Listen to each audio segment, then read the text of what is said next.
നമസ്കാരം. എല്ലാവർക്കും ഹൈഫൈ ജോബ്സിന്റെ മറ്റൊരു ജോബ് നോട്ടിഫിക്കേഷൻ വീഡിയോയിലേക്ക് സ്വാഗതം. ഈ ഒരു വീഡിയോയിൽ നമ്മൾ പരിശോധിക്കാൻ പോകുന്ന കേന്ദ്ര സർക്കാർ സ്ഥാപനമായ കേന്ദ്ര സർക്കാരിന്റെ മിനിസ്ട്രി ഓഫ് റെയിൽവേസ് അല്ലെങ്കിൽ റെയിൽവേ മന്ത്രാലയത്തിന് കീഴിൽ പ്രവർത്തിക്കുന്ന dedicated freight corridor corporation of India ലിമിറ്റഡിൽ നിലവിലുള്ള ഒഴിവുകളെക്കുറിച്ചാണ്.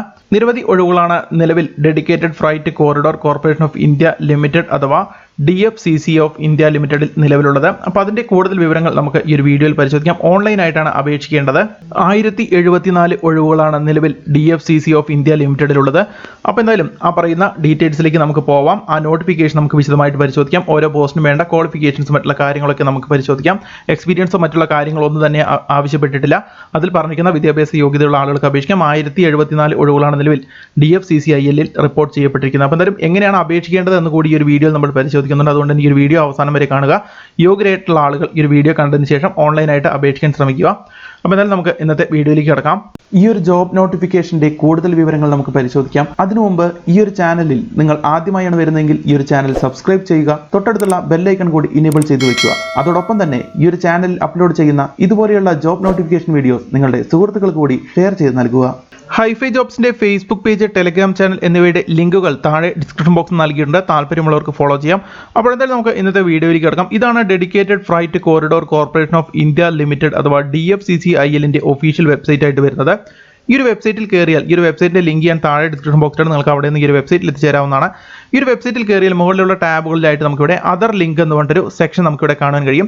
ഈ കാണുന്ന അതർ ലിങ്ക് എന്ന ഭാഗത്ത് ക്ലിക്ക് ചെയ്ത് നമുക്ക് കരിയേഴ്സ് എന്നൊരു ഓപ്ഷൻ നമുക്കിവിടെ കാണാൻ കഴിയും. ഈ കാണുന്ന കരിയേഴ്സ് എന്ന ഭാഗത്ത് ക്ലിക്ക് ചെയ്യുമ്പോൾ തന്നെ നമുക്കിവിടെ റൈറ്റ് സൈഡിലായിട്ട് നമുക്കിവിടെ എംപ്ലോയ്മെന്റ് നോട്ടീസ്, റിസൾട്ട്, അതുപോലെ തന്നെ ആർക്കൈവ് കരിയേഴ്സ് എന്ന് പറഞ്ഞ 3 ഓപ്ഷൻസ് നമുക്കിവിടെ കാണാം. അതിൽ എംപ്ലോയ്മെന്റ് നോട്ടീസ് എന്ന് പറയുന്ന ഈ ഒരു ഭാഗത്ത് ക്ലിക്ക് ചെയ്ത് കഴിഞ്ഞാൽ നമ്മൾ ഇത്തരത്തിലുള്ള ഒരു പുതിയ പേജിലേക്കായിരിക്കും എത്തിച്ചേരുക. ഇവിടെ നമുക്കിവിടെ കാണാം ആദ്യം തന്നെ advertisement number 4/2021 direct recruitment from open market in civil, electrical, S&T operations and BD and mechanical departments of DFCCIL എന്ന് നമുക്കിവിടെ കാണാൻ കഴിയും. ഈ കാണുന്ന നോട്ടിഫിക്കേഷൻ ഒന്ന് ക്ലിക്ക് ചെയ്ത് കഴിഞ്ഞാൽ നമുക്ക് അതിന്റെ അഡ്വർടൈസ്മെന്റ് ഇത്തരത്തിൽ ഓപ്പൺ. എന്തായാലും ഈ ഒരു ഒഫീഷ്യൽ നോട്ടിഫിക്കേഷന്റെ ഡയറക്റ്റ് ലിങ്ക് ഞാൻ താഴെ ഡിസ്ക്രിപ്ഷൻ ബോക്സിൽ നിങ്ങൾക്ക് അവിടെ നിന്നും ഈ ഒരു നോട്ടിഫിക്കേഷൻ വിശദമായിട്ട് പരിശോധിച്ച് നോക്കാവുന്നതാണ്. നിങ്ങളുടെ ക്വാളിഫിക്കേഷൻ അനുസരിച്ചുള്ള പോസ്റ്റുകളിലേക്ക് നിങ്ങൾക്ക് ഈസി ആയിട്ട് അപേക്ഷിക്കാവുന്നതാണ്. അപ്പോൾ ഇതാണ് ആ ഒരു അഡ്വർടൈസ്മെന്റ്. 4/2021 അഡ്വർടൈസ്മെന്റ് നമ്പർ ഇവിടെ നൽകിയിരിക്കുന്നത്. നമുക്കിവിടെ താഴത്തോട്ട് വന്നു കഴിഞ്ഞാൽ കാണാം ഏതൊക്കെ ഒഴിവുകളാണെന്നുള്ള കാര്യങ്ങളൊക്കെ ഇവിടെ നൽകിയിട്ടുണ്ട്. തുടക്കത്തിൽ നൽകിയിരിക്കുന്ന ഈ ഒരു ഓൺലൈൻ ആപ്ലിക്കേഷൻ സ്റ്റാർട്ട് ആയിരിക്കുന്നത് 24/4/2021, അതായത് ഇന്ന് മുതലാണ് ഓൺലൈൻ ഓൺലൈൻ രജിസ്ട്രേഷൻ സ്റ്റാർട്ട് ആയിരിക്കുന്നത്. ഇനി നിങ്ങൾക്ക് 23/5/2021 അതായത് മെയ് 23 വരെ അപേക്ഷിക്കാനുള്ള അവസരമുണ്ട്. ഏകദേശം ഒരു മാസത്തോളം നിങ്ങൾക്ക് അപേക്ഷിക്കാനുള്ള അവസരമുണ്ട്. എന്തായാലും അവസാന തീയതിക്ക് മുന്നേ തന്നെ അപേക്ഷിക്കാൻ ശ്രമിക്കുക. കാരണം അതിന് മുന്നേ തന്നെ അപേക്ഷിച്ചാൽ മാത്രമേ നിങ്ങൾക്ക് ഒരു വെബ്സൈറ്റിൽ എറർ കൂടാതെ നിങ്ങൾക്ക് അപേക്ഷിക്കാൻ കഴിയുള്ളൂ. കാരണം അവസാന ദിവസങ്ങളിലേക്ക് എത്തിയാൽ പല വെബ്സൈറ്റുകളിലും നമ്മൾ കാണുന്ന പോലെ തന്നെ SSC വെബ്സൈറ്റിലൊക്കെ രജിസ്റ്റർ ചെയ്തവർ അല്ലെങ്കിൽ അപ്ലൈ ചെയ്തവർക്ക് അറിയാൻ കഴിയും. ആ ഒരു സമയമാകുമ്പോഴേക്കും ഒരുപാട് പേർ ആ ഒരു വെബ്സൈറ്റ് യൂസ് ചെയ്യുന്നതുകൊണ്ട് തന്നെ വെബ്സൈറ്റ് ഹാങ് ആവാനൊക്കെ ചാൻസ് ഉണ്ട്. അപ്പോൾ അതുകൊണ്ട് തന്നെ ഇപ്പോൾ തന്നെ യോഗ്യരായിട്ടുള്ള ആളുകൾ ഈ അടുത്ത ദിവസങ്ങളിൽ തന്നെ, നാളെയോ അല്ലെങ്കിൽ അടുത്ത ദിവസങ്ങളിൽ തന്നെ നിങ്ങൾ യോഗ്യരാണെങ്കിൽ നിങ്ങൾ തീർച്ചയായിട്ടും അപേക്ഷിക്കണം. അപ്പോൾ അങ്ങനെ ചെയ്യുകയാണെങ്കിൽ നിങ്ങൾക്ക് വളരെ ഈസി ആയിട്ട് തന്നെ വെബ്സൈറ്റ് ഒക്കെ ഇപ്പോൾ കറക്റ്റായിട്ട് വർക്ക് ചെയ്യുന്നുണ്ട്. അവസാന ദിവസങ്ങളിലേക്ക് ചിലപ്പോൾ വെബ്സൈറ്റ് ഹാങ് ആവാൻ ചാൻസ് ഉണ്ട്. അപ്പോൾ എന്തായാലും അത്തരത്തിലുള്ള അവസരങ്ങൾ ഒരുക്കാതിരിക്കുക. അതുകൊണ്ട് തന്നെ നിങ്ങൾ എത്രയും പെട്ടെന്ന് തന്നെ അപേക്ഷിക്കാൻ ശ്രമിക്കുക. ജൂൺ 2021 ഒരു കമ്പ്യൂട്ടർ ബേസ്ഡ് ടെസ്റ്റ് ഉണ്ടായിരിക്കും. ആ ഒരു ടെസ്റ്റിന്റെ ബേസിലായിരിക്കും നിങ്ങളുടെ സെലക്ഷൻ കാര്യങ്ങളൊക്കെ എന്നുള്ള കാര്യങ്ങളൊക്കെയാണ് അവിടെ നൽകിയിരുന്നത്. ഞാൻ നേരത്തെ പറയുന്നത് 1074 ഒഴിവുകളാണ് നിലവിൽ DFCCIL ഉള്ളത്. അപ്പോൾ ഏതൊക്കെ ഒഴിവുകളാണ്, എന്തൊക്കെയാണ് അതിന് വേണ്ട ക്വാളിഫിക്കേഷൻ എന്നെല്ലാം നമുക്ക് നോക്കാം. ഈ ഒരു പേജിൽ തന്നെ നമുക്ക് ഈ ഒരു നോട്ടിഫിക്കേഷൻ പരിശോധിക്കുമ്പോൾ തന്നെ നമുക്ക് ഇവിടെ ക്ലിക്ക് ചെയ്തിട്ട് അപ്ലൈ എന്ന് പറഞ്ഞൊരു ലിങ്ക് ഇവിടെ തന്നെ ഉണ്ട്. ഈ ഒരു ഭാഗത്ത് ക്ലിക്ക് ചെയ്ത് നമ്മൾ അപ്ലൈ ചെയ്യേണ്ട പേജിലേക്ക് പോകും. അപ്പോൾ നമുക്ക് എങ്ങനെയാണ് അപ്ലൈ ചെയ്യേണ്ടത് നോക്കാം. ആദ്യം നമുക്ക് ഈ ഒരു നോട്ടിഫിക്കേഷൻ വിശദമായിട്ട് പരിശോധിക്കാം. തൊട്ട് താഴെയായിട്ട് ഡീറ്റെയിൽസ് ഇവിടെ നൽകിയിട്ടുണ്ട്. ആദ്യത്തെ പോസ്റ്റ് ജൂനിയർ മാനേജർ പോസ്റ്റാണ്. 50,000 രൂപ മുതൽ 1,60,000 രൂപ വരെയുള്ള ഒരു സാലറിയാണ് ജൂനിയർ മാനേജർ പോസ്റ്റ് ലഭിക്കുക. ജൂനിയർ മാനേജർ സിവിൽ പോസ്റ്റിൽ 31 ഒഴിവുകളാണ് നിലവിലുള്ളത്. General 14, SC 4, ST 2, OBC NCL 8, EWS 3 എന്നിങ്ങനെയുള്ള ഒഴിവുകളാണ്. അത്തരത്തിൽ ടോട്ടലായിട്ട് 31 ഒഴിവുകളാണ് റിപ്പോർട്ട് ചെയ്യപ്പെട്ടിരിക്കുന്നത്. വേണ്ട ക്വാളിഫിക്കേഷൻ ഇവിടെ നൽകിയിട്ടുണ്ട്. Bachelors degree in civil engineering. Civil എഞ്ചിനീയറിംഗിൽ 60% മാർക്കോട് കൂടി നിങ്ങൾ പാസ് ആയിട്ടുണ്ടെങ്കിൽ നിങ്ങൾക്ക് തീർച്ചയായിട്ടും അപേക്ഷിക്കാം. എക്സ്പീരിയൻസ് മറ്റുള്ള കാര്യങ്ങളൊന്നും ആവശ്യപ്പെട്ടിട്ടില്ല. BTech സിവിൽ അല്ലെങ്കിൽ BE in civil engineering, civil engineering 60% മാർക്കോട് കൂടി പൂർത്തിയാക്കിയിട്ടുള്ള സുഹൃത്തുക്കൾക്ക് അപേക്ഷിക്കാം. 31 ഒഴിവുകളാണുള്ളത്. ഇനി നമുക്ക് താഴത്തോട്ട് വന്നു കഴിഞ്ഞാൽ അടുത്ത ഒഴിവ് junior manager operations and BD പോസ്റ്റിലേക്ക് 77 ഒഴിവുകളാണുള്ളത്. വേണ്ട qualification general 34, SC 11, ST 5, OBC NCL 20, EWS 7 എന്നിങ്ങനെയാണ് 77 ഒഴിവുകളുള്ളത്.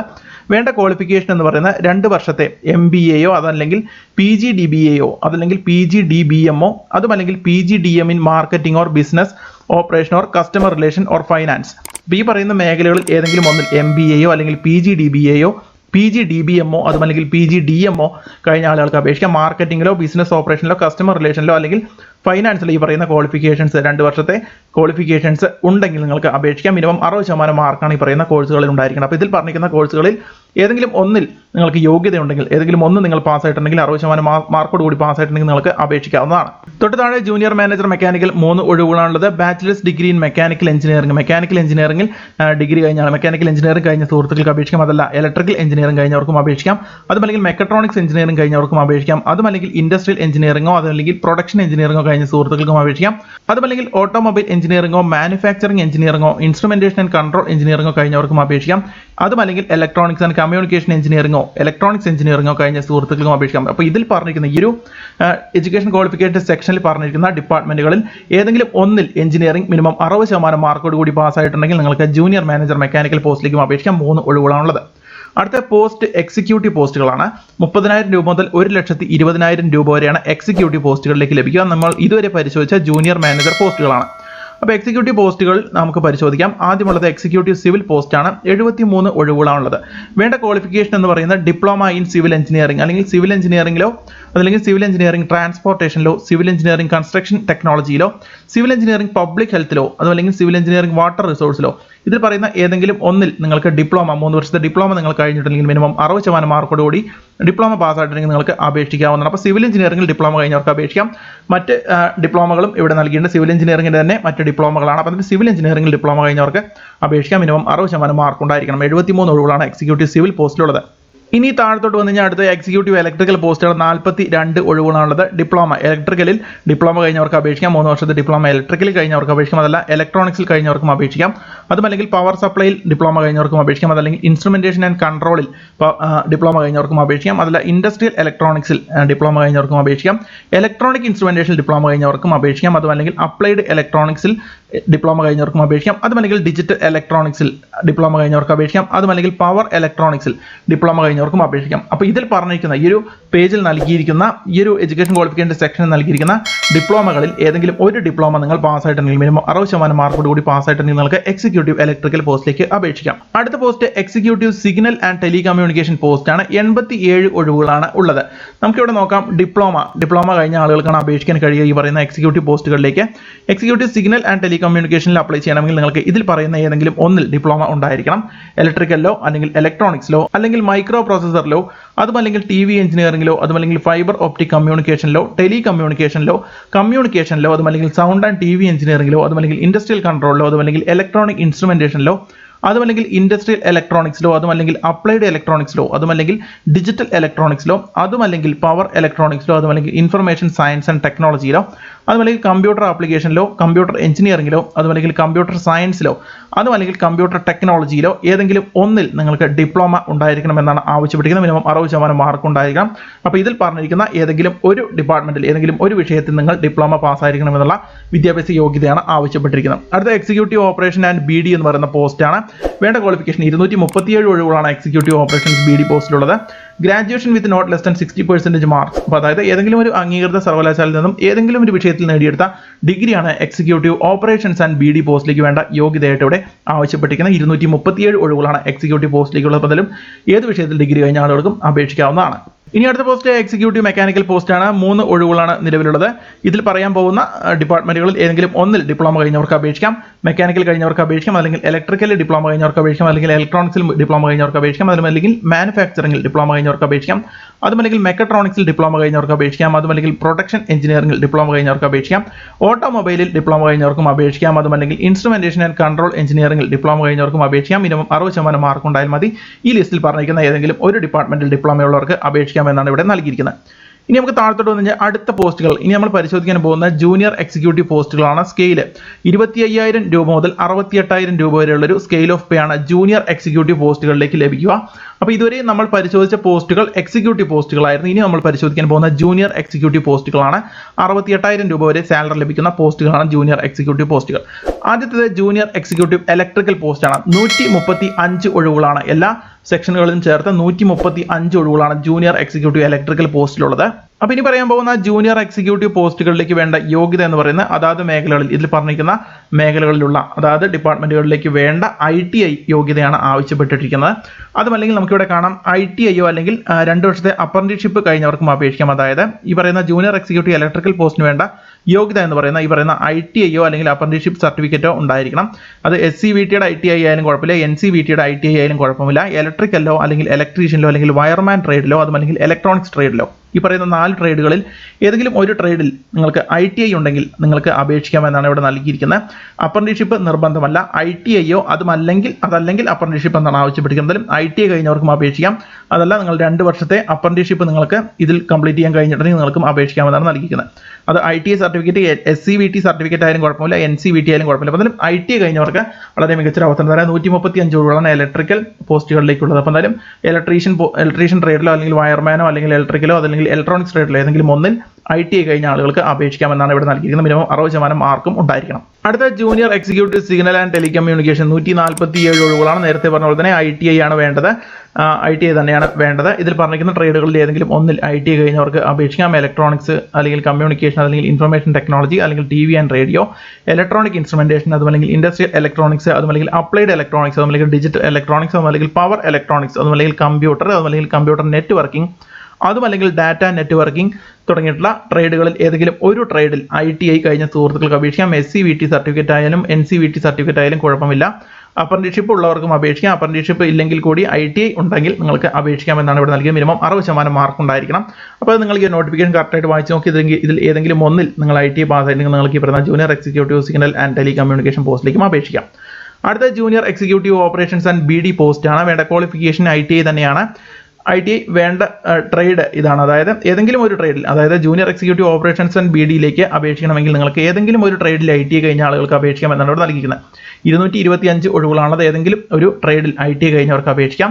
ഇനി അതല്ല ഏതെങ്കിലും വിഷയത്തിൽ ഡിഗ്രി കഴിഞ്ഞവർക്കും junior executive operations and BD പോസ്റ്റിലേക്ക് അപേക്ഷിക്കാമെന്നാണ് ഇവിടെ നൽകിയത്. ഡിഗ്രി കഴിഞ്ഞവർക്കും അതല്ല ITI കഴിഞ്ഞവരാണെങ്കിൽ നിങ്ങൾക്കും അപേക്ഷിക്കാമെന്നാണ് ഇവിടെ നൽകിയിരിക്കുന്നത്. ഡിഗ്രി കഴിഞ്ഞവർക്ക് മാർക്ക് മെൻഷൻ ചെയ്തിട്ടില്ല. ITI കഴിഞ്ഞവർക്ക് 60% മാർക്ക് മിനിമം ഉണ്ടായിരിക്കണമെന്നും ഇവിടെ നൽകിയിട്ടുണ്ട്. അടുത്ത ജൂനിയർ എക്സിക്യൂട്ടീവ് മെക്കാനിക്കൽ പോസ്റ്റാണ്.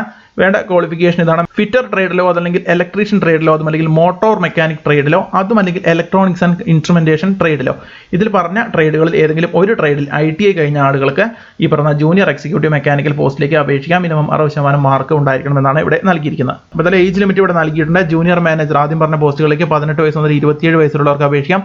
എക്സിക്യൂട്ടീവ് പോസ്റ്റുകളിലേക്ക് 18 വയസ്സ് മുതൽ 30 വയസ്സുള്ളവർക്ക് അപേക്ഷിക്കാം. ജൂനിയർ എക്സിക്യൂട്ടീവ് പോസ്റ്റിലേക്ക് 18 മുതൽ 30 വയസ്സുള്ളവർക്ക് അപേക്ഷിക്കാം എന്നാണ് ഇവിടെ നൽകിയിരിക്കുന്നത്. SC ST OBC കാൻഡിഡേറ്റ്സിന് ഗവൺമെന്റ് നോംസ് അനുസരിച്ചുള്ള ഏജ് റിലാക്സേഷൻ കാര്യങ്ങളൊക്കെ ലഭിക്കുമെന്നുള്ള കാര്യവും ഇവിടെ നൽകിയിട്ടുണ്ട്. SC ST OBC NCL EWS candidates അവർക്ക് അവരുടെ കമ്മ്യൂണിറ്റി അല്ലെങ്കിൽ ആ ഒരു സർട്ടിഫിക്കറ്റ് നിങ്ങളുടെ കൈവശം ഉണ്ടായിരിക്കും. റിസർവേഷൻ സർട്ടിഫിക്കറ്റ് ഉണ്ടായിരിക്കണം.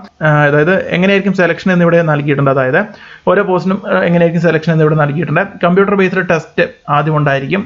അതിനുശേഷം ചില പോസ്റ്റുകളിലേക്ക് മാത്രമാണ് കമ്പ്യൂട്ടർ ബേസ്ഡ് ആപ്റ്റിറ്റ്യൂഡ് ടെസ്റ്റ് ഉള്ളത്. മറ്റു ചില പോസ്റ്റുകളിലേക്ക് കമ്പ്യൂട്ടർ ബേസ്ഡ് ടെസ്റ്റുകൾ മാത്രമേ ഉണ്ടായിരിക്കും. അത് ഇവിടെ ടേബിൾ ആയിട്ട് നൽകിയിട്ട് നിങ്ങൾക്ക് ഇവിടെ ഒന്ന് പരിശോധിച്ച് നോക്കാം. പിന്നെ ഡോക്യുമെന്റ് വെരിഫിക്കേഷൻ ഉണ്ടായിരിക്കും. ചില പോസ്റ്റുകളിലേക്ക് എക്സിക്യൂട്ടീവ് പോസ്റ്റുകളിലേക്ക് ഇന്റർവ്യൂ ഒന്നും ഉണ്ടായിരിക്കുന്നില്ല. ജൂനിയർ മാനേജർ പോസ്റ്റുകളിലേക്ക് ഇന്റർവ്യൂ ഉണ്ടായിരിക്കും. മെഡിക്കൽ ടെസ്റ്റ് എല്ലാ പോസ്റ്റുകളിലും ഉണ്ടായിരിക്കും എന്നുള്ള കാര്യമാണ് ഇവിടെ നൽകിയിരിക്കുന്നത്. അപ്പോൾ ഇത്തരം നിങ്ങൾ ഈ ഒരു ടേബിൾ ഒന്ന് പരിശോധിച്ച് നോക്കുക. അപ്പോൾ അത്തരത്തിലായിരിക്കും നിങ്ങളുടെ എക്സാമിനേഷനും കാര്യങ്ങളൊക്കെ ഉണ്ടായിരിക്കും. 8ാമത്തെ പേജിലായിട്ടാണ് നൽകിയിരിക്കുന്നത്. സ്കീം ഓഫ് എക്സാമിനേഷനൊക്കെ ഇവിടെ കറക്റ്റായിട്ട് തന്നെ നൽകിയിട്ട് നിങ്ങൾക്ക് ഇവിടെ ഒന്നും അതെല്ലാം വായിച്ച് നോക്കാവുന്നതാണ്. നമുക്ക് കാണാം എക്സാമിനേഷൻ സിറ്റീസ് എവിടെയൊക്കെ ആയിരിക്കും ഉണ്ടായിരിക്കും എന്ന് ഇവിടെ കാണിച്ചിട്ടുണ്ട്. ഒരു ലിസ്റ്റായിട്ട് ഇവിടെ നൽകിയിട്ടുണ്ട്. തിരുവനന്തപുരത്ത്, കേരളത്തിൽ തിരുവനന്തപുരത്ത് എക്സാം സെൻറ്റർ ഉണ്ട്. അതുകൊണ്ട് തന്നെ കേരളത്തിലുള്ളവർക്ക് തീർച്ചയായിട്ടും അപേക്ഷിക്കാം. അത് പ്രത്യേകം ശ്രദ്ധിക്കുക. അപ്പോൾ തന്നെ നിങ്ങൾക്ക് തിരുവനന്തപുരത്ത് നിങ്ങൾക്ക് സെൻറ്റർ കൊടുക്കാവുന്നതാണ്. അപ്പോൾ കേരളത്തിലും എക്സാമിനേഷൻ സെൻറ്റർ ഉണ്ട് എന്നുള്ള കാര്യം ഇവിടെ നൽകിയിട്ടുണ്ട്. ഇനി എക്സാമിനേഷൻ ഫീസ് നമുക്കിവിടെ ശ്രദ്ധിക്കാം. ജൂനിയർ മാനേജർ പോസ്റ്റുകളിലേക്ക് ജനറൽ അതുപോലെ തന്നെ OBC NCL EWS കാൻഡിഡേറ്റ്സിന് 1000 രൂപയാണ് ഫീസ് ജൂനിയർ മാനേജർ പോസ്റ്റുകളിലേക്ക്. എക്സിക്യൂട്ടീവ് പോസ്റ്റുകളിലേക്ക് ജനറൽ OBC NCL EWS കാൻഡിഡേറ്റ്സിന് 900 രൂപയാണ് അപേക്ഷാ ഫീസ് ഉണ്ടായിരിക്കുക. അടുത്ത മൂന്നാമത്തെ ജൂനിയർ എക്സിക്യൂട്ടീവ് ജനറൽ അതുപോലെ തന്നെ OBC NCL EWS കാൻഡിഡേറ്റ്സിന് 700 രൂപയായിരിക്കും ഫീസ്. അപ്പോൾ അത്തരത്തിലുള്ള കാര്യങ്ങളൊക്കെയാണ് ഇവിടെ നൽകിയിരുന്നത്. SC ST PWBD ex servicemen തുടങ്ങിയിട്ടുള്ള കാറ്റഗറിയിലുള്ള ആളുകൾക്ക് അപേക്ഷാ ഫീസ് ഉണ്ടായിരിക്കില്ല എന്നുള്ള കാര്യവും ഇവിടെ വ്യക്തമാക്കിയിട്ടുണ്ട്. എന്തായാലും സ്ത്രീകൾക്കും അപേക്ഷിക്കാം എന്ന് തന്നെയാണ് ഇവിടെ നൽകിയിരിക്കുന്നത്. പക്ഷേ നിങ്ങൾക്ക് എക്സാമിനേഷൻ ഫീസ് ഉണ്ടായിരിക്കും എന്നുള്ള കാര്യം പ്രത്യേകം ശ്രദ്ധിക്കുക. SC ST അതുപോലെ തന്നെ PWD എക്സ് സർവീസ്മെൻ കാൻഡിഡേറ്റ്സിനാണ് അപേക്ഷാ ഫീസ് ഇല്ലാതിരിക്കുക. ബാക്കിയുള്ളവർക്ക് നേരത്തെ ആ ടേബിളിൽ കാണിച്ച പോലെയുള്ള അപേക്ഷാ ഫീസ് ഉണ്ടായിരിക്കുന്നതായിരിക്കും. അപ്പോൾ അത്തരത്തിലുള്ള കാര്യങ്ങളൊക്കെയാണ് ഇവിടെ നൽകിയിരിക്കുന്നത്. നിങ്ങൾ ചില ഡോക്യുമെൻറ്റ്സ് ഒക്കെ അപ്ലോഡ് ചെയ്യേണ്ടി വരും. അത് ഫോട്ടോഗ്രാഫ് തുടങ്ങിയിട്ടുള്ള ഡോക്യുമെൻറ്റ്സ് ഒക്കെ അപ്ലോഡ് ചെയ്യേണ്ടി വരും. അപ്പോൾ അതിൻ്റെ ഡീറ്റെയിൽസ് ഒക്കെ നമുക്ക് നോക്കാം. അപ്പോൾ അതിനായിട്ട് നമുക്ക് എങ്ങനെയാണ് ഇനി ഓൺലൈനായിട്ട് അപേക്ഷിക്കേണ്ടത് നമുക്ക് ഇവിടെ നോക്കാം. ഈ നോട്ടിഫിക്കേഷൻ്റെ ആദ്യം തന്നെ നമ്മൾ നേരത്തെ കണ്ടിരുന്ന ക്ലിക്ക് ചെയ്തിട്ട് അപ്ലൈ എന്ന് പറഞ്ഞ ലിങ്ക് ഈ നോട്ടിഫിക്കേഷൻ്റെ ഈ ഒരു പേജിൻ്റെ തുടക്കത്തിൽ നൽകിയിരുന്നു.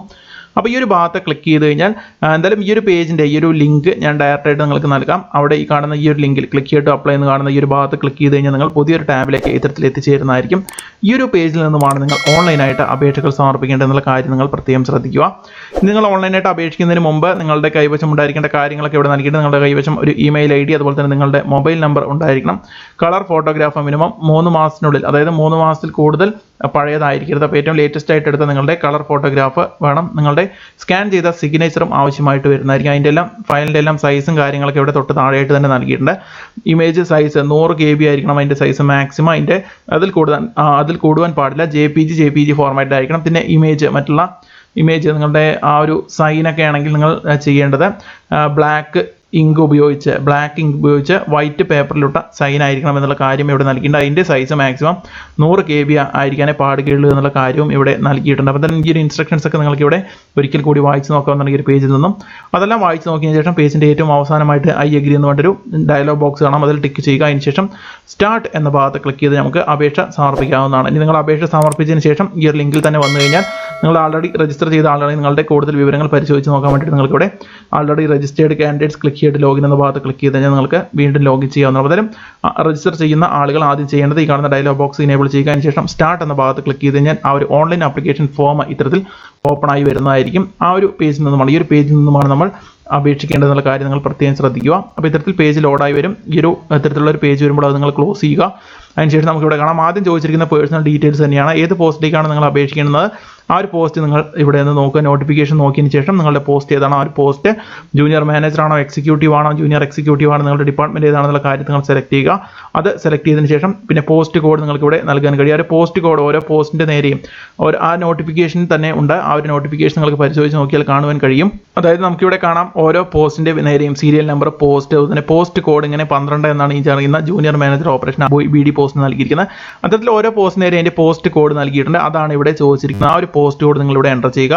പിന്നെ നിങ്ങളുടെ പേര്, കാൻഡിഡേറ്റിന്റെ പേര് നൽകുക, മൊബൈൽ നമ്പർ എൻ്റർ ചെയ്യുക, ഒരിക്കൽ കൂടി മൊബൈൽ നമ്പർ നൽകുക, ഇമെയിൽ IDയും അങ്ങനെ 2 തവണ നൽകിയതിന് ശേഷം ഈ കാണുന്ന ക്യാപ്ച കോഡ് ടൈപ്പ് ചെയ്തതിന് ശേഷം നിങ്ങൾ സബ്മിറ്റ് എന്ന ഭാഗത്ത് ക്ലിക്ക് ചെയ്ത് കഴിഞ്ഞാൽ നമ്മൾ ഇത്തരത്തിലുള്ളൊരു പേജിലേക്കായിരിക്കും പോവുക. അപ്പോൾ നിങ്ങളുടെ പേഴ്സണൽ ഡീറ്റെയിൽസ് ഒക്കെ നിങ്ങൾക്ക് ഇവിടെ കാണാൻ കഴിയും. ഈ കാണുന്ന ആപ്ലിക്കേഷൻ സീക്വൻസ് നമ്പർ നിങ്ങൾക്ക് വേണമെങ്കിൽ നോട്ട് ചെയ്ത് വെക്കാം. അപ്പോൾ ഈ ഒരു പേജിൽ നിന്നും അതെല്ലാം നോട്ട് ചെയ്ത് വെക്കുക. പിന്നെ മുകളിൽ നൽകിയിട്ടുണ്ട്, അതായത് നിങ്ങളുടെ ഇമെയിൽ പരിശോധിച്ച് നോക്കുവാനാണ് മുകളിൽ പറഞ്ഞിരിക്കുന്നത്. അതായത് ലോഗിൻ ചെയ്യാൻ വേണ്ട IDയും അതുപോലെ തന്നെ പാസ്വേഡ് എല്ലാം നിങ്ങളുടെ മെയിലിലേക്ക് വന്നിട്ടുണ്ടായിരിക്കും. അതുപോലെ തന്നെ കോൺടാക്ട് നമ്പറിലേക്കും വന്നിട്ടുണ്ടായിരിക്കും. അപ്പോൾ അത് നിങ്ങൾ ചെക്ക് ചെയ്യുക. ഇമെയിലോ അല്ലെങ്കിൽ കോൺടാക്ട് നമ്പറിലോ ഉണ്ടായിരിക്കും. അത് നിങ്ങൾ ചെക്ക് ചെയ്യുക. എന്നതിന് ശേഷം അത് ഉപയോഗിച്ചിട്ടാണ് നിങ്ങൾ പിന്നീടുള്ള അടുത്ത സ്റ്റെപ്പിൽ നിങ്ങൾ ലോഗിൻ ചെയ്യേണ്ടത്. അപ്പോൾ ഈ ഒരു പേജ് എത്തിക്കഴിഞ്ഞാൽ നിങ്ങൾ ചെയ്യേണ്ടത് ഇതെല്ലാം പരിശോധിച്ച് നോക്കുക. ഈ ഒരു സീക്വൻസ് നമ്പർ നോട്ട് ചെയ്ത് വെക്കുക. എന്നതിന് ശേഷം നിങ്ങൾ ലോഗൗട്ട് എന്ന ഏറ്റവും മുകളിലായിട്ട് നമുക്ക് ഇവിടെ കാണുവാൻ കഴിയും. ഈ കാണുന്ന ലോഗൗട്ട് എന്ന ഭാഗത്ത് ക്ലിക്ക് ചെയ്ത് കഴിഞ്ഞാൽ നമ്മൾ ഇത്തരത്തിലുള്ള ഒരു പേജിലേക്കായിരിക്കും പോവുക. ഈ ഒരു പേജിൽ നേരത്തെ പറഞ്ഞിരുന്നു നിങ്ങളുടെ ഇമെയിൽ ID പരിശോധിച്ച് നോക്കുക. അപ്പോൾ അവിടെ നിങ്ങളുടെ യൂസർ IDയും പാസ്വേഡും ഉണ്ടായിരിക്കും. ആ ഒരു യൂസർ IDയും പാസ്വേഡും ഉപയോഗിച്ച് നിങ്ങൾക്ക് ലോഗിൻ ചെയ്യാവുന്നതാണ്. അത്തരത്തിൽ ലോഗിൻ ചെയ്ത് കഴിഞ്ഞാൽ നിങ്ങൾ വീണ്ടും ഇത്തരത്തിലുള്ള ഒരു പേജിലേക്കായിരിക്കും നിങ്ങൾ എത്തിച്ചേരുക. ഈ ഒരു പേജിൽ എത്തിയാൽ നിങ്ങൾ ചെയ്യേണ്ടത് ഗോ ടു ആപ്ലിക്കേഷൻ ഫോം എന്ന ഏറ്റവും മുകളിലായിട്ട് ഒരു ലിങ്ക് ഇവിടെ കാണുവാൻ കഴിയും. ഈ കാണുന്ന ഗോ ടു ആപ്ലിക്കേഷൻ ഫോം എന്ന ഭാഗത്ത് ക്ലിക്ക് ചെയ്ത് കഴിഞ്ഞാൽ നമുക്ക് നേരത്തെ കണ്ടുപോലെ തന്നെ ഒരു ടാബ് ഇത്തരത്തിൽ ഓപ്പൺ ആയി വരുന്നതായിരിക്കും. ആ ഒരു ടാബ് നിങ്ങൾ ഇത്തരത്തിൽ കാണുന്ന താഴത്ത് കാണുന്ന ക്ലോസ് എന്ന ഭാഗത്ത് ക്ലിക്ക് ചെയ്തുകൊണ്ട് ക്ലോസ് ചെയ്യുക. പിന്നീട് നിങ്ങൾ ഈ ഇത്തരത്തിലുള്ള ഒരു പേജിലേക്കായിരിക്കും എത്തുക. ഇവിടെ നിന്നുമാണ് നിങ്ങൾ നിങ്ങളുടെ ഡീറ്റെയിൽസ്, എലിജിബിലിറ്റി നൽകണം, അതുപോലെ തന്നെ പേഴ്സണൽ ഡീറ്റെയിൽസ്, ക്വാളിഫിക്കേഷൻ, ഡിക്ലറേഷൻ തുടങ്ങിയുള്ള കാര്യങ്ങളെല്ലാം ചെയ്യേണ്ടത് 4 സ്റ്റെപ്പുകളായിട്ട് ചെയ്യേണ്ടത്, 4 പേജുകളിലുള്ള കാര്യങ്ങൾ ചെയ്യേണ്ടത് ഇവിടെ നിന്നുമാണ്. അപ്പോൾ ആദ്യം എലിജിബിലിറ്റി ഡീറ്റെയിൽസ് ഒക്കെയാണ് ചോദിച്ചിരിക്കുന്നത്. അപ്പോൾ ഇത്തരത്തിലുള്ള ഒരു പേജിലേക്കായിരിക്കും നിങ്ങൾ എത്തിച്ചേരുക. ഇവിടെ എത്തിക്കഴിഞ്ഞാൽ നമുക്ക് താഴത്തോട്ടൊന്ന് നോക്കിക്കഴിഞ്ഞാൽ നമുക്ക് ഇവിടെ കാണാം എലിജിബിലിറ്റി ഡീറ്റെയിൽസ് ആണ് ആദ്യം ചോദിച്ചിരിക്കുന്നത്. അപ്പോൾ ഈ ഒരു പേജിൽ നിങ്ങൾ അതെല്ലാം നൽകുക. അതായത് ഏതൊക്കെയാണ് നിങ്ങളുടെ ആ ഒരു സീക്വൻസ് നമ്പർ ഇവിടെ വന്നിട്ടുണ്ടായിരിക്കും. ഏത് പോസ്റ്റിലേക്കാണ് നിങ്ങൾ നേരത്തെ സെലക്ട് ചെയ്ത ആ ഒരു പോസ്റ്റിന്റെ പേര് ഇവിടെ വരും. നിങ്ങൾ നൽകിയ പോസ്റ്റ് കോഡ് നിങ്ങൾക്ക് ഇവിടെ കാണാൻ കഴിയും. ഈ കാണുന്ന 3 സെന്ററുകൾ നിങ്ങൾക്ക് സെലക്ട് ചെയ്യാനുള്ള ഒരു ഓപ്ഷനാണ് തൊട്ട് താഴെയായിട്ട് നൽകിയിരിക്കുന്നത്. അപ്പോൾ നിങ്ങളുടെ ചോയ്സ് അനുസരിച്ച് 3 സെന്ററുകൾ നിങ്ങളിവിടെ സെലക്ട് ചെയ്യുക. നേരത്തെ പറഞ്ഞ പോലെ തന്നെ കേരളത്തിൽ തിരുവനന്തപുരം എല്ലാം സെന്റർ ഉണ്ട്. അപ്പോൾ അതെല്ലാം നിങ്ങൾ കറക്റ്റായിട്ട് നിങ്ങളുടെ ചോയ്സ് അനുസരിച്ച് 3 ചോയ്സുകൾ നിങ്ങൾ ആദ്യം എവിടെയാണോ നിങ്ങൾക്ക് സെന്റർ വേണ്ടത് ആ ഒരു പോസ്റ്റ്, ആ ഒരു സെന്റർ നിങ്ങൾ ആദ്യം സെലക്ട് ചെയ്യുക. പിന്നെ രണ്ടാമത്, മൂന്നാമത് നിങ്ങൾ ചെന്നൈയിലേക്കാണ് അടുത്ത ഒഴിവുകളെല്ലാം കാണുന്നത്. ഇപ്പോൾ കേരളത്തിൽ തിരുവനന്തപുരത്താണ് എക്സാമിനേഷൻ സെന്റർ ഉള്ളത്. അപ്പോൾ അത് നിങ്ങൾ കറക്റ്റായിട്ട് തന്നെ സെലക്ട് ചെയ്യുക. പിന്നെ ഇതിൻ്റെ തൊട്ട് താഴെയായിട്ട് കാറ്റഗറി അതുപോലെ തന്നെ സെലക്ട് ജെൻഡർ തുടങ്ങിയിട്ടുള്ള ഓപ്ഷൻസ് ഒക്കെയാണ്. അപ്പോൾ അതെല്ലാം നിങ്ങൾ കറക്റ്റായിട്ട് തന്നെ സെലക്ട് ചെയ്യുക. ഇനി കാറ്റഗറി നിങ്ങൾ സെലക്ട് ചെയ്യുമ്പോൾ നമുക്കിവിടെ കാണാം general, OBC, NCL, SC, ST, EWS തുടങ്ങിയിട്ടുള്ള കാറ്റഗറിയുള്ള ആളുകളെയാണ് വരിക. അപ്പോൾ നിങ്ങൾ സെലക്ട് ചെയ്യുന്നതിനനുസരിച്ച് ഇപ്പോൾ നിങ്ങൾ OBC, NCL ഒക്കെയാണ് സെലക്ട് ചെയ്യുന്നതെങ്കിൽ ആ ഒരു സർട്ടിഫിക്കേഷൻ്റെ ഇയർ ഇത്തരത്തിൽ ചോദിക്കുന്നതായിരിക്കും. നമുക്കിവിടെ 2021-20 എന്ന് പറയുന്ന ആ ഒരു സെലക്ഷൻ ഒരു സർട്ടിഫിക്കറ്റ് ഇയർ നിങ്ങൾ ഇതിൽ നിന്നും സെലക്ട് ചെയ്യണം. അത് പ്രത്യേകം ശ്രദ്ധിക്കുക. ഇനി നിങ്ങൾ SC ആണ് സെലക്ട് ചെയ്യുന്നതെങ്കിൽ നിങ്ങൾക്ക് കൂടുതൽ ഡീറ്റെയിൽസ് ഒന്നും ഇവിടെ ചോദിക്കുന്നില്ല. അപ്പോൾ അത് പ്രത്യേകം ശ്രദ്ധിക്കുക. അപ്പോൾ അത്തരത്തിൽ OBC, NCL ഇത് മാത്രം സെലക്ട് ചെയ്യുമ്പോഴാണ് നിങ്ങൾക്ക് വരുന്ന സെലക്ട് സർട്ടിഫിക്കേഷൻ ഇയർ സെലക്ട് ചെയ്യാൻ ആവശ്യപ്പെടുന്നത്. അത് സെലക്ട് ചെയ്യുക. അപ്പോൾ അത്തരത്തിൽ ഏതാണ് നിങ്ങളുടെ കാറ്റഗറി അത് നിങ്ങൾ സെലക്ട് ചെയ്യുക. പിന്നെ നിങ്ങളുടെ ജെൻഡർ അതുപോലെ തന്നെ ഡേറ്റ് ഓഫ് ബർത്ത് ഇവിടെ കറക്റ്റായിട്ട് തന്നെ നൽകുക. അപ്പോൾ അത്തരം കാര്യങ്ങൾ പിന്നെ നിങ്ങൾ താഴത്ത് ഇവിടെ PWD കാൻഡിഡേറ്റ്, ഫിസിക്കലി ഹാൻഡിക്യാപ്ഡ് ആണോ അതുപോലെ തന്നെ എക്സർവീസ്മാൻ ആണോ തുടങ്ങിയിട്ടുള്ള കാര്യങ്ങളൊക്കെ ചോദിച്ചിട്ടുണ്ട്. അപ്പോൾ അതെല്ലാം കറക്റ്റായിട്ട് തന്നെ നിങ്ങൾ ഫില്ലപ്പ് ചെയ്യുക. അടുത്ത പോസ്റ്റ് RU ആൾറെഡി, പിന്നെ സിവിൽ എംപ്ലോയ്മെന്റ് അതായത് സെൻട്രൽ ഗവൺമെന്റിൽ ജോലി ചെയ്യുന്ന ആളാണെന്നൊക്കെയാണ് ചോദിച്ചിരിക്കുന്നത്. അപ്പോൾ അല്ലെങ്കിൽ അല്ല എന്ന് നൽകുക. അതിന് അത്തരത്തിൽ ജോയിൻ ചെയ്യുന്നവരാണെങ്കിൽ മാത്രം താഴെ കാണുന്ന ഡേറ്റുകൾ അവർക്ക് എൻ്റർ ചെയ്യാനുള്ള ഡീറ്റെയിൽസ് ആണത്. പിന്നെ RU റെഗുലർ DFCC അതായത് ഈ ഒരു സ്ഥാപനത്തിലുള്ള എംപ്ലോയി ആണോ എന്നാണ് ചോദിച്ചിരിക്കുന്നത്. അപ്പോൾ അല്ലെങ്കിൽ നിങ്ങൾ നോ എന്ന് സെലക്ട് ചെയ്യുക. അപ്പോൾ അത്തരത്തിൽ നോ എന്ന് സെലക്ട് ചെയ്തതിനു ശേഷം ഏറ്റവും താഴത്ത് നമുക്കിവിടെ സേവ് ആൻഡ് നെക്സ്റ്റ് എന്നൊരു ഓപ്ഷൻ കാണാൻ കഴിയും. എല്ലാ ഡീറ്റെയിൽസും കറക്റ്റായിട്ട് തന്നെ ഒരിക്കൽ കൂടി ചെക്ക് ചെയ്തതിനു ശേഷം സേവ് ആൻഡ് നെക്സ്റ്റ് എന്ന ഭാഗത്ത് ക്ലിക്ക് ചെയ്ത് കഴിഞ്ഞാൽ നമ്മൾ പുതിയൊരു പേജിലേക്ക് ഇത്തരത്തിൽ എത്തിച്ചേരുന്നതായിരിക്കും. അതിന് മുൻപ് നിങ്ങൾക്ക് ഇവിടെ ഡാറ്റ സേവ്ഡ് സക്സസ്ഫുള്ളി എന്ന് നിങ്ങൾക്കൊരു ടാബിൽ ഇവിടെ കാണാൻ കഴിയും. അതിന് താഴെയുള്ള ഓക്കെ എന്ന ബട്ടൺ ക്ലിക്ക് ചെയ്തുകൊണ്ട് അപ്പോൾ അത് ക്ലോസ് ആയി പോകുന്നതായിരിക്കും. അതിനുശേഷം നിങ്ങൾ ഈ കാണുന്ന ഡീറ്റെയിൽസ് നിങ്ങളുടെ പേര് അതുപോലെ തന്നെ father's name, mother's name, marital status, nationality, പിന്നെ കോൺടാക്ട് നമ്പർ അതുപോലെ തന്നെ ഇമെയിൽ ID എന്നിവ നൽകുക. എന്നതിന് ശേഷം തൊട്ട് താഴെയുള്ളത് പേഴ്സണൽ ഡീറ്റെയിൽസ് ആണ് ചോദിച്ചിരിക്കുന്നത്. തൊട്ട് താഴെ കമ്മ്യൂണിക്കേഷൻ അഡ്രസ് ഡീറ്റെയിൽസ് ആണ് ചോദിച്ചിരിക്കുന്നത്. അപ്പോൾ അതും നിങ്ങൾ കറക്റ്റായിട്ട് തന്നെ നിങ്ങളുടെ അഡ്രസ്സ് എല്ലാം കറക്റ്റായിട്ട് തന്നെ നൽകുക.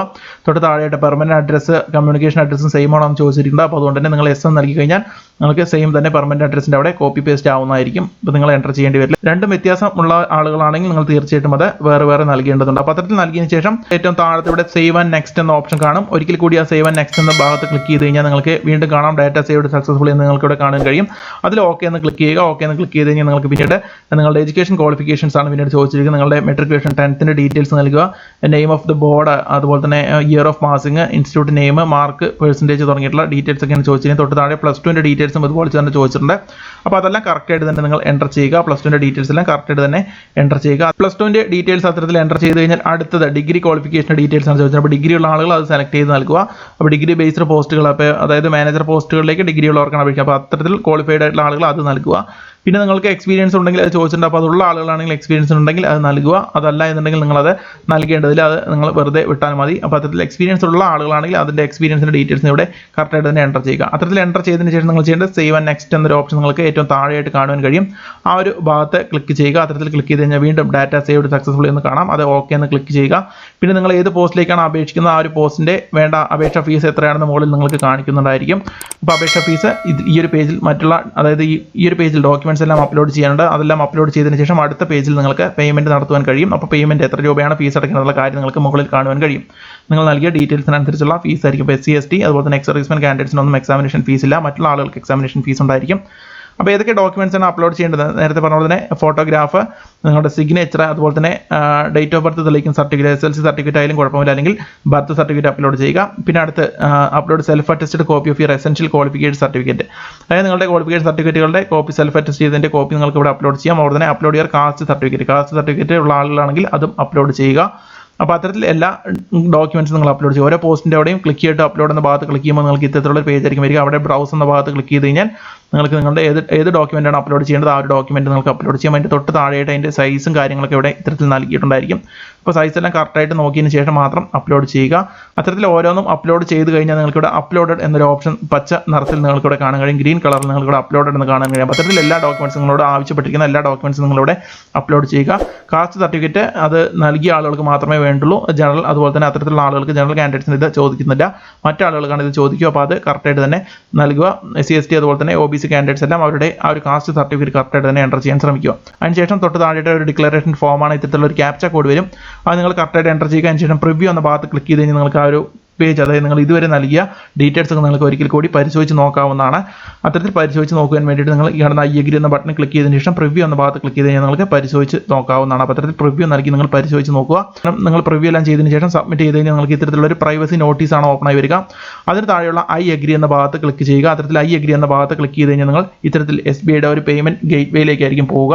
നിങ്ങൾക്ക് ഇവിടെ നിന്ന് നിങ്ങളുടെ ഡെബിറ്റ് കാർഡ്, ഇപ്പോൾ SBIൻ്റെ കാർഡുകളുള്ള ആളുകളാണെങ്കിൽ നിങ്ങൾ ആദ്യം കാണുന്ന ക്ലിക്ക് ചെയ്യുന്ന ഭാഗത്ത് ഉപയോഗിച്ചിട്ട് കാർഡ് ഉപയോഗിച്ചിട്ട് പേയ്മെൻറ്റ് ചെയ്യുന്നവർ SBIന്റെ ഡെബിറ്റ് കാർഡ് ഉപയോഗിച്ചാണ് ചെയ്യുന്നതെങ്കിൽ ഈ കാണുന്ന ആദ്യത്തെ ഓപ്ഷനാണ് ക്ലിക്ക് ചെയ്യേണ്ടത്. മറ്റ് ബാങ്കുകളുടെ കാർഡുകൾ ഉപയോഗിക്കുന്നതാണെങ്കിൽ നിങ്ങൾക്ക് രണ്ടാമത്തെ ഓപ്ഷനാണ് സെലക്ട് ചെയ്യാൻ കഴിയുക. ഇനിയല്ല നിങ്ങൾക്ക് SBI നെറ്റ് ബാങ്കിങ് ഒക്കെ ഉണ്ടെങ്കിൽ നിങ്ങൾക്ക് അത് ഉപയോഗിച്ചിട്ടും എൻ്റർ ചെയ്യാവുന്നതാണ്. അപ്പോൾ കാർഡ് ഉപയോഗിച്ചിട്ടാണെങ്കിൽ കാണുന്ന SBIന്റെ കാർഡുള്ളവർ ആദ്യത്തെ സെക്ഷൻ ക്ലിക്ക് ചെയ്യുക. ഈ കാണുന്ന കാർഡ് പേയ്മെൻറ്റിന് താഴെയുള്ള ആദ്യത്തെ ഓപ്ഷനിൽ ക്ലിക്ക് ചെയ്യുന്ന ഭാഗത്ത് ക്ലിക്ക് ചെയ്യുക. മറ്റ് ബാങ്കിൻ്റെ കാർഡുകളുള്ള ആളോ രണ്ടാമത്തേലാണ് ക്ലിക്ക് ചെയ്യേണ്ട കാണുന്ന ക്ലിക്ക് ചെയ്യുന്ന ഭാഗത്ത് ക്ലിക്ക് ചെയ്യുക. അപ്പോൾ അത്തരത്തിൽ കാർഡ് ഉപയോഗിച്ചാണ് ചെയ്യുന്നതെങ്കിൽ ഈ കാണുന്ന ക്ലിക്ക് ചെയ്യുന്ന ഭാഗത്ത് ക്ലിക്ക് ചെയ്ത് കഴിഞ്ഞാൽ നിങ്ങൾക്ക് കാർഡിൻ്റെ ഡീറ്റെയിൽസ് ചോദിക്കും. അതിന് മുന്നേ തന്നെ നിങ്ങൾക്ക് ഈ പറയുന്ന എമൗണ്ട് കാര്യങ്ങൾക്ക് നിങ്ങൾക്ക് ഇവിടെ ഇത്തരത്തിൽ കാണുവാൻ കഴിയും. അത് ഒരിക്കൽ കൂടി കൺഫേം കൊടുക്കുക. അത്തരത്തിൽ കൺഫേം കൊടുത്തു കഴിഞ്ഞാൽ നിങ്ങൾക്ക് നിങ്ങളുടെ പേജിലേക്ക് ഇത്തരത്തിൽ പോകുന്നതായിരിക്കും. അതിൽ നിങ്ങൾക്ക് ട്രാക്കിംഗ് ID തുടങ്ങിയുള്ള ഡീറ്റെയിൽസ് ഒക്കെ നിങ്ങൾക്ക് ഇവിടെ കാണുന്നതായിരിക്കും. അപ്പോൾ അതെല്ലാം നിങ്ങൾ നോട്ട് ചെയ്ത് ഈ കാണുന്ന ട്രാക്കിംഗ് ID എല്ലാം നിങ്ങൾ നോട്ട് ചെയ്ത് വെക്കുക പേയ്മെൻറ്റിൻ്റെ. പിന്നീട് നിങ്ങൾ കാർഡ് നമ്പർ, എക്സ്പയറി ഡേറ്റ്, നിങ്ങളുടെ കാർഡ് ഹോൾഡർ നെയിം, CVV അതുപോലെ തന്നെ തുടങ്ങിയുള്ള കാര്യങ്ങളെല്ലാം എൻ്റർ ചെയ്തതിന് ശേഷം പേ എന്ന ഭാഗത്ത് ക്ലിക്ക് ചെയ്ത് കഴിഞ്ഞാൽ നിങ്ങൾക്ക് പേയ്മെൻറ്റ് നൽകാവുന്നതാണ്. അത്തരത്തിൽ പേയ്മെൻറ്റ് നൽകി കഴിഞ്ഞാൽ നിങ്ങൾക്ക് ഇവിടെ കാണാം ഈ ഒരു application form has submitted successfully എന്ന് നിങ്ങൾക്ക് അടുത്ത പേജിൽ ഇത്തരത്തിൽ കാണുവാൻ കഴിയും. അതിനുശേഷം ആ ഒരു ടാബ് നിങ്ങൾ ക്ലോസ് എന്ന ഭാഗത്ത് ക്ലിക്ക് ചെയ്തുകൊണ്ട് ക്ലോസ് ചെയ്യുക. അത്തരത്തിൽ ക്ലോസ് ചെയ്ത് കഴിഞ്ഞാൽ നിങ്ങൾക്ക് നിങ്ങളുടെ ഇത്തരത്തിലുള്ള ഒരു പേജിലേക്കായിരിക്കും വീണ്ടും നിങ്ങൾ വരിക. ഇവിടെ നിങ്ങൾക്ക് ഏറ്റവും മുകളിലായിട്ട് പ്രിന്റ് എന്നൊരു ഓപ്ഷൻ നമുക്ക് ഇവിടെ കാണാൻ കഴിയും. ഈ കാണുന്ന പ്രിന്റ് എന്ന ഓപ്ഷൻ ക്ലിക്ക് ചെയ്ത് കഴിഞ്ഞാൽ നിങ്ങൾക്ക് ആ ഒരു അപേക്ഷാ ഫോം നിങ്ങൾക്ക് പ്രിന്റ് ഔട്ട് എടുത്ത് അതിൻ്റെ PDF ഫയൽ നിങ്ങൾക്ക് പ്രിന്റ് ഔട്ട് എടുത്ത് സൂക്ഷിക്കാൻ കഴിയും. അത് നിങ്ങൾ സൂക്ഷിച്ച് വെക്കുക. അപ്പോൾ ഇങ്ങനെയാണ് നിങ്ങൾ ഓൺലൈനായിട്ട് അപേക്ഷിക്കേണ്ടത്. അത്തരത്തിൽ എല്ലാ കാര്യങ്ങളും എല്ലാ ഡീറ്റെയിൽസും കറക്റ്റായിട്ട് നിങ്ങൾ ഡോക്യുമെന്റ്സ് എല്ലാം കറക്റ്റായിട്ട് അപ്ലോഡ് ചെയ്യണമെന്നുള്ള കാര്യങ്ങൾ മാത്രമല്ല ഇതിൽ ചോദിച്ചിരിക്കുന്ന കാര്യങ്ങൾ നിങ്ങൾ കറക്റ്റായിട്ട് തന്നെ എൻ്റർ ചെയ്യുക. അപ്പോൾ എന്തായാലും ഇത്തരത്തിൽ ഓൺലൈൻ ആപ്ലിക്കേഷനുകൾ ഫില്ലപ്പ് ചെയ്ത് പരിചയമുള്ള ആളുകൾ ഇത്തരത്തിൽ തന്നെ നിങ്ങൾക്ക് സ്വന്തമായിട്ട് തന്നെ നിങ്ങൾ ചെയ്യാവുന്നതാണ്. മൊബൈൽ ഫോൺ വഴി നിങ്ങൾക്ക് ചെയ്യാവുന്നതാണ്. ഇനിയല്ല ഇത്തരത്തിൽ നിങ്ങൾക്ക് ചെയ്ത് ശീലം അല്ലെങ്കിൽ നിങ്ങൾ അടുത്തുള്ള അക്ഷയ സെൻ്ററുകളിലോ അതല്ലെങ്കിൽ കമ്പ്യൂട്ടർ സെൻ്ററുകളിലോ പോയിട്ട് നിങ്ങൾക്ക് ചെയ്യാവുന്നതാണ്. അപ്പോൾ അത്തരത്തിലാണ് നിങ്ങൾ അപേക്ഷകൾ സമർപ്പിക്കേണ്ടത്. അപ്പോൾ അതിനുശേഷം അവസാനം ഈ കാണുന്ന പ്രിന്റ് ഓപ്ഷൻ ക്ലിക്ക് ചെയ്തുകൊണ്ട് നിങ്ങൾ അപേക്ഷാ ഫോം നിങ്ങൾ പ്രിന്റ് ഔട്ട് എടുക്കാൻ ശ്രദ്ധിക്കുക. പിന്നീട് നിങ്ങൾക്ക് അത് പരിശോധിച്ച് നോക്കണമെങ്കിൽ നേരത്തെ കാണുന്ന ഈ ഒരു പേജിലേക്ക് തന്നെ നിങ്ങൾ വരിക. ആ ഒരു നോട്ടിഫിക്കേഷൻ ഒന്നും അപ്ലൈ ചെയ്യുന്ന ഭാഗത്ത് ക്ലിക്ക് ചെയ്യുമ്പോൾ നിങ്ങൾക്ക് ഈ കാണുന്ന പേജിലേക്ക് തന്നെ വരാം. അതിൽ വന്നതിന് ശേഷം നിങ്ങൾ ചെയ്യേണ്ടത് ഈ കാണുന്ന I agree ബട്ടൺ ഒരിക്കൽ കൂടി ക്ലിക്ക് ചെയ്യുക. അതിന് ശേഷം ആൾറെഡി രജിസ്റ്റേർഡ് കാൻഡിഡേറ്റ്സ് ക്ലിക്ക് ചെയ്തിട്ട് ലോഗിൻ എന്ന ഭാഗത്താണ് നിങ്ങൾ ക്ലിക്ക് ചെയ്യേണ്ടത്. പിന്നീട് അത്തരത്തിൽ ക്ലിക്ക് ചെയ്ത് കഴിഞ്ഞാൽ നിങ്ങളുടെ കാൻഡിഡേറ്റ് ലോഗിൻ ID നിങ്ങളുടെ യൂസർ IDയും പാസ്വേഡുമാണ് ചോദിക്കുക. ആ യൂസർ IDയും പാസ്വേഡും ഉപയോഗിച്ച് നിങ്ങൾക്ക് ലോഗിൻ ചെയ്തുകൊണ്ട് പിന്നീട് നിങ്ങളുടെ അപേക്ഷയ്ക്ക് നിങ്ങൾക്ക് ഒരിക്കൽ കൂടി പരിശോധിച്ച് നോക്കുവാൻ കഴിയും. അപ്പോൾ അത്തരത്തിലാണ് നിങ്ങൾ അപേക്ഷിക്കേണ്ടത്. ഒന്നിൽ കൂടുതൽ പോസ്റ്റുകളിലേക്ക് അപേക്ഷിക്കാം. വ്യത്യസ്ത ഫീസുകൾ അടക്കേണ്ടി വരും. ഓരോ പോസ്റ്റിനും വേണ്ട ഫീസുകൾ അടക്കേണ്ടി വരും. പക്ഷേ ഒരു പ്രശ്നം എന്തായിരിക്കും എന്ന് പറഞ്ഞാൽ ചിലപ്പോൾ എല്ലാ എക്സാമുകളും ഒരേ ഡേറ്റിലായിരിക്കും ഉണ്ടായിരിക്കുക. അതുകൊണ്ട് തന്നെ അത് നിങ്ങളുടെ സ്വന്തം റിസ്കിൽ അത് ചെയ്യണമെന്നാണ് നോട്ടിഫിക്കേഷൻ നൽകിയിരിക്കുക. എന്തായാലും നിങ്ങൾ അത്തരത്തിലുള്ള എന്തെങ്കിലും കാര്യങ്ങൾ ചെയ്യുക. അപ്പോൾ അതായത് നിങ്ങൾ നോക്കി തന്നെ നിങ്ങൾ പരമാവധി ഒരു പോസ്റ്റിലേക്ക് തന്നെ അപേക്ഷിക്കാൻ ശ്രമിക്കുക. ഒന്നിൽ കൂടുതൽ പോസ്റ്റുകളിലേക്ക് യോഗ്യത ഉള്ളവർ അത്തരത്തിൽ അപേക്ഷിക്കുമ്പോൾ നിങ്ങൾ ശ്രദ്ധിക്കുക. കാരണം ഒരേ ദിവസം എക്സാം ആണെങ്കിൽ നിങ്ങൾക്കത് എഴുതാൻ കഴിയാതെ വരും. അപ്പോൾ അത് അത്തരത്തിലുള്ള കോയിൻസിഡൻസ് ഒഴിവാക്കുക. അതിന് വേണ്ടിയിട്ട് നിങ്ങൾ ഏതെങ്കിലും ഒരു പോസ്റ്റിലേക്ക് നിങ്ങൾക്ക് സ്യൂട്ട് ആയിട്ടുള്ള ഒരു പോസ്റ്റിലേക്ക് അപേക്ഷിക്കുക എന്നുള്ള കാര്യം ഈ നോട്ടിഫിക്കേഷൻ വ്യക്തമായി നൽകിയിട്ടുണ്ട്. അപ്പോൾ അതുകൂടി നിങ്ങൾ ശ്രദ്ധിക്കുക. അപ്പോൾ എന്തായാലും ഈ ഒരു ഒഫീഷ്യൽ നോട്ടിഫിക്കേഷൻ്റെ ലിങ്ക് ഞാൻ താഴെ ഡിസ്ക്രിപ്ഷൻ ബോക്സിൽ നിങ്ങൾക്ക് അവിടെ നിന്ന് ഈ ഒരു നോട്ടിഫിക്കേഷൻ ഈ ഒരു പേജിൽ നിന്ന് നോട്ടിഫിക്കേഷൻ വിശദമായിട്ട് പരിശോധിക്കാം. അതിൽ കാണുന്ന ക്ലിക്ക് ഹിയർ ടു അപ്ലൈ എന്ന ഭാഗത്ത് ക്ലിക്ക് ചെയ്തതിലാണ് നിങ്ങൾ ഇത്തരത്തിലുള്ള ഈ ഒരു പേജിലേക്ക് നിങ്ങൾ എത്തിച്ചേരുക. ഈ ഒരു പേജിൽ നേരത്തെ പറഞ്ഞ പോലെ തന്നെ I agree എന്ന ഭാഗത്ത് ക്ലിക്ക് ചെയ്തുകൊണ്ട് ടിക്ക് മാർക്ക് ഇനിബിൾ ചെയ്തുകൊണ്ട് സ്റ്റാർട്ട് ചെയ്ത ആപ്ലിക്കേഷൻ എല്ലാം കംപ്ലീറ്റ് ചെയ്യുക. അവസാന സ്റ്റെപ്പിൽ നിങ്ങൾ പേയ്മെന്റ് എല്ലാം നടത്തിയതിന് ശേഷം പ്രിന്റ് കൂടി എടുത്തതിന് ശേഷം നിങ്ങൾ അതിൽ നിന്നും ലോഗ് ഔട്ട് ആകുക. പിന്നീട് ആ ഒരു ആപ്ലിക്കേഷൻ പരിശോധിക്കണമെങ്കിൽ നിങ്ങൾ വീണ്ടും ഇത്തരത്തിൽ ഈ ഒരു പേജിൽ വന്നതിന് ശേഷം രണ്ടാമത് കാണുന്ന ഓപ്ഷൻ ക്ലിക്ക് ചെയ്തുകൊണ്ട് നിങ്ങൾക്ക് ലോഗിൻ ചെയ്യാവുന്നതാണ്. അതിന് യൂസർ IDയും പാസ്വേഡ് നിങ്ങളുടെ ഇമെയിലിലേക്കാണ് വരിക. അപ്പോൾ അത് നിങ്ങൾ കറക്റ്റായിട്ട് തന്നെ സൂക്ഷിച്ച് വെക്കണം. അത് പ്രത്യേകം ശ്രദ്ധിക്കുക. അപ്പോൾ ഇത്രയും കാര്യങ്ങളാണ് ഈ ഒരു നോട്ടിഫിക്കേഷൻ പറയുന്നത്. എന്തായാലും നിരവധി ഒഴിവുകളാണ് നിലവിൽ ഈ പറയുന്ന നിരവധി പോസ്റ്റുകളിലേക്കുള്ളത്. അതായത് എഞ്ചിനീയറിംഗ് കഴിഞ്ഞവർക്കും അവസരമുണ്ട്. അതുപോലെ തന്നെ ഡിഗ്രി കഴിഞ്ഞവർക്കും അപേക്ഷിക്കാനുള്ള അവസരമുണ്ട്. ITI കഴിഞ്ഞ ആളുകൾക്കും അപേക്ഷിക്കേണ്ട അവസരമുണ്ട്. അതുപോലെ തന്നെ ഡിപ്ലോമ കഴിഞ്ഞ ആളുകൾക്കും അപേക്ഷിക്കാനുള്ള അവസരമുണ്ട്. ആകെ മൊത്തം 1074 ഒഴിവുകളാണ് ഈ പറയുന്ന dedicated flight control corporation of India ലിമിറ്റഡിലുള്ളത്. അപ്പോൾ എന്തായാലും കേന്ദ്ര സർക്കാർ ജോലി ആഗ്രഹിക്കുന്ന നിങ്ങളുടെ സുഹൃത്തുക്കൾക്ക് കൂടി നിങ്ങൾ ഈ ഒരു വീഡിയോ ഷെയർ ചെയ്ത് നൽകുക. കാരണം ഒരുപാട് ആളുകൾക്ക് അപേക്ഷിക്കാൻ കഴിയുന്ന ഒഴിവുകളാണ്. കാരണം ITI കഴിഞ്ഞവർക്ക് അപേക്ഷിക്കാം, ഡിപ്ലോമ കഴിഞ്ഞവർക്ക് അപേക്ഷിക്കാം, അതുപോലെ തന്നെ ഡിഗ്രി കഴിഞ്ഞവർക്കും എഞ്ചിനീയറിംഗ് കഴിഞ്ഞവർക്കും എല്ലാം അപേക്ഷിക്കാനുള്ള അവസരമുണ്ട്. അതുകൊണ്ട് തന്നെ എക്സ്പീരിയൻസ് ഒന്നും ആവശ്യപ്പെടാത്തതുകൊണ്ട് തന്നെ ഫ്രഷേഴ്സിന് അപേക്ഷിക്കാവുന്ന പോസ്റ്റുകൾ തന്നെയാണ്. നിങ്ങൾക്കൊന്ന് ട്രൈ ചെയ്ത് നോക്കാം. കേരളത്തിലും എക്സാം സെൻറ്റർ ഉള്ളതുകൊണ്ട് കേരളത്തിലുള്ളവർക്കും അപേക്ഷിക്കാം എന്നുള്ള കാര്യങ്ങളൊക്കെയാണ് ഇവിടെ നൽകിയിരിക്കുന്നത്. സ്ത്രീകൾക്കും അപേക്ഷിക്കാവുന്നതാണ്. അപ്പോൾ ഇത്രയുമാണ് ഈ ഒരു ജോബ് നോട്ടിഫിക്കേഷൻ വീഡിയോയിൽ പറയാനുള്ളത്. ഈ ഒരു ഒഫീഷ്യൽ നോട്ടിഫിക്കേഷൻ്റെ ലിങ്ക് ഞാൻ താഴെ ഡിസ്ക്രിപ്ഷൻ ബോക്സിലാണ്. നിങ്ങൾക്ക് അവിടെ നിന്നും ഈ ഒരു നോട്ടിഫിക്കേഷൻ പരിശോധിച്ച് നോക്കാം. അതോടൊപ്പം തന്നെ ഈ നോട്ടിഫിക്കേഷൻ്റെ തുടക്കത്തിൽ നൽകിയിരിക്കുന്ന ക്ലിക്ക് ഹിയർ ടു അപ്ലൈ എന്ന ഭാഗത്ത് ക്ലിക്ക് ചെയ്തുകൊണ്ട് നിങ്ങൾക്ക് അപേക്ഷിക്കാനും കഴിയും. മാത്രമല്ല ഈ കാണുന്ന വെബ്സൈറ്റിൻ്റെ ലിങ്ക് ഞാൻ താഴെ ഡിസ്ക്രിപ്ഷൻ ബോക്സിലാണ്. നിങ്ങൾക്ക് അവിടെ നിന്ന് ഈ ഒരു വെബ്സൈറ്റും പരിശോധിച്ച് നോക്കാവുന്നതാണ്. അപ്പോൾ ഇത്രയും കാര്യങ്ങളാണ് ഈ ഒരു ജോബ് നോട്ടിഫിക്കേഷൻ വീഡിയോയിൽ പറയാനുള്ളത്. നിങ്ങളുടെ സുഹൃത്തുക്കളിലേക്ക് കൂടി നിങ്ങൾ പരമാവധി ഒരു വീഡിയോ ഷെയർ ചെയ്യുക. മാത്രമല്ല ക്വാളിഫൈഡ് ആയിട്ടുള്ള എല്ലാ ആളുകളും ഈ ഒരു വീഡിയോ കാണുന്ന ക്വാളിഫൈഡ് ആയിട്ടുള്ള എല്ലാ ആളുകളും യോഗ്യരായിട്ടുള്ള എല്ലാ ആളുകളും അപേക്ഷിക്കുക. മറ്റൊരു ജോബ് നോട്ടിഫിക്കേഷൻ വീഡിയോയുമായി വീണ്ടും വരാം. നന്ദി, നമസ്കാരം.